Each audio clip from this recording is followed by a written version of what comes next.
Welcome to the first episode of NAI Global's Brokers on Brokers video series.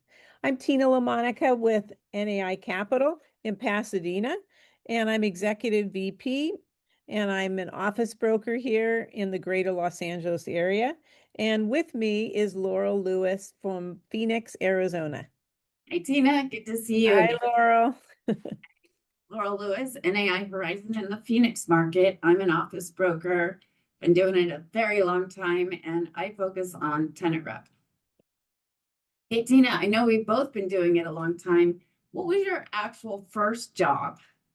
My first job at Yeah, 16 was Arby's roast beef, so I did fast food. fast food. Great. What So about you? you went home smelly. Yeah, exactly. We might still go home smelly. My first job was renting skis out. So I got to fit people for boots, bindings, and skis in Salt Lake City, Utah. But I can safely say I prefer real estate too. Wow. I hope you got some good skiing in Yes, I while did. you were there. Well, I want to first say congratulations. I heard that you were a top producer at Horizon um, in Phoenix, Arizona in 2025. So that's really cool. Thank you, Tina. I understand that you're also a top producer at NAI Capital and made the President's Club. Is that what it's called? President's Club? No, Capital Club.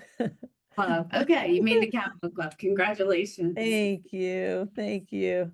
I think our business is very similar and we do a lot of deals. It's on deal volume. Yes, understood. Yeah.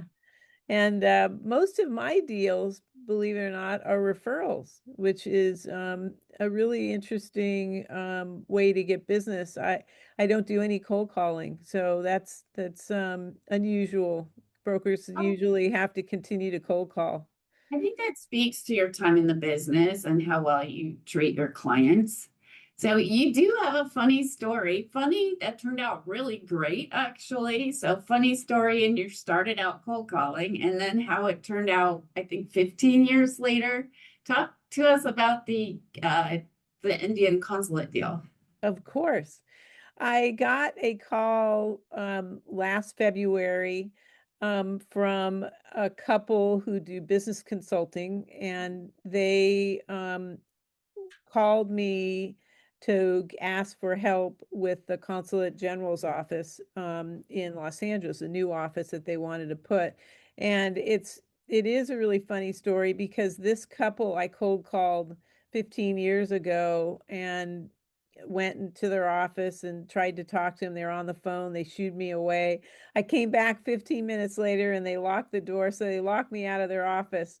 So that 15 years later, they had my name and number still and called me and wanted me to help with the Consulate General's office. I just love that story that they actually locked you out of your office, their office, and still called you 15 minutes, 15 minutes, 15 years later. Yeah, It's wonderful. yeah. Yeah, so So how did it go from there? so they told me that it was a non-exclusive situation, meaning I wasn't the only broker working towards finding them a new office. That there would be 3 or 4 other brokers. Some would be residential, believe it or not, and that that's just the way it is because it's a government agency and they can't single source to any vendors. So I went in with my eyes open, but not to say it wasn't challenging and frustrating along the way, knowing that they are going to other buildings. So I had competition. What have you experienced being a female in the business? Um, Overall, I do mostly tenant rep like you do. So brokers are, very excited when there's a tour and a possible deal. So you could be a woman, man, doesn't matter. But it has been challenging at times with this consulate office deal. I did get some comments from men, just basically, why, oh, I wouldn't do that deal. Why would you do that deal? That was one, because it's not exclusive. And then another broker at a big firm was doubting that I had such a big requirement and saying, is this a real deal?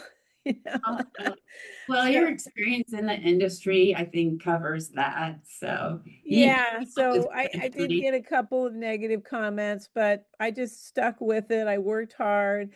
I realized that their culture, work ethic is so important. It's high up there. And I'm kind of a workaholic, so I'm always up working whatever hour. So they would send me WhatsApp at 1 in the morning and I always responded. So I think that I, they liked my work ethic, my experience, and they trusted me. They trusted what I said. Your work ethic shows up in everything you do. I think all of our clients appreciate work ethic. So that's also what contributes to you being so successful. Yeah, thank you. Talk about ULI, or I'm sorry, not ULI, because I'm a member of ULI Women's Leadership Group, but also the SIOR has a women's leadership. Are you Yes, being so we got our SIOR at the same time, I believe, right? did I about three remember, years ago? Yeah. yeah, almost 3 years ago. I think it was Yeah. June. Yeah. It was about Um, three, and you mentioned bringing in SIOR with your last deal, just actually for some advice. yeah. I was very excited to get the designation. I think it's just another feather in our cap. It's another credibility. It shows credibility as a broker and that you have experience and you've been successful. So I think it's a great designation. Also, the conferences are excellent. The educational piece of it, and there's a women's leadership group, which is great. I've made some wonderful friends, and it's awesome to be with women, successful women brokers. It's inspiring. Yeah, all brokers across the board within the organization that are fantastic. So Yeah. just like being a part of NAI Global and having brokers across the world to Yeah, create with, SYR just adds another piece to that for us. that's true. I've used NAI brokers many times in other states. It's been great. Yeah. Yes. Yeah. So, and you're part of ULI, and that's a leadership, the mentoring. Urban Land Institute, which is a national organization of commercial real estate people responsible for the built environment. So, like you, I network a lot. That's one I use a lot on my networking to establish my network of professionals as well as other brokers. So, yes, and they have a mentorship program for women that I've been acting as a mentor and really appreciated that opportunity. Yeah, no, it's great. It's great if you have time to do all of these organizations because they're valuable. Yeah, that's another value to being old. I don't have to take Oh my kids God. for breakfast. So how's the market there in Phoenix? How's the office market? Well, thank you, California. About 18% of our relocates are from California, so we can appreciate that. And the Phoenix market's doing well. We have a strong business environment. We've been able to recruit corporate headquarters. We do get quite a bit of inbound business through NEI, and we're appreciative of that. But our vacancy rate overall is about 16%, which isn't scary, and things are looking up. What about That's you? great. We still have a pretty high vacancy. It's probably closer to 20% in the office market. And tenants are still downsizing and signing shorter leases, I think, because of the environment we're in. So that's what we're experiencing. But everyone has a expiring lease at some point or another. So there is business to be had out there, Really no good matter point. They're what. going to renew, they're going to move, or they're going to go out Yeah, of business, one or the other. But that that's leaves true. opportunity for us. So That's yeah, so true. it's good to stay positive in the market. Yeah, You you do. you stayed positive even through the pandemic and had some of your best years. I did. I did. In fact, that's how I got the SIOR during those pandemic years. Those were my best years, probably in 15 years. That is fabulous. Love hearing that. Well, it was so great chatting with you. I'll see you in Palm Springs, right? At the Yeah, our SIOR? convention in Palm Springs should be nice and hot, but Oh usually my God. 107 here, so already. Okay. Well, we'll see you soon. It was great chatting with you. All right, thank you. Okay. Bye Bye. bye.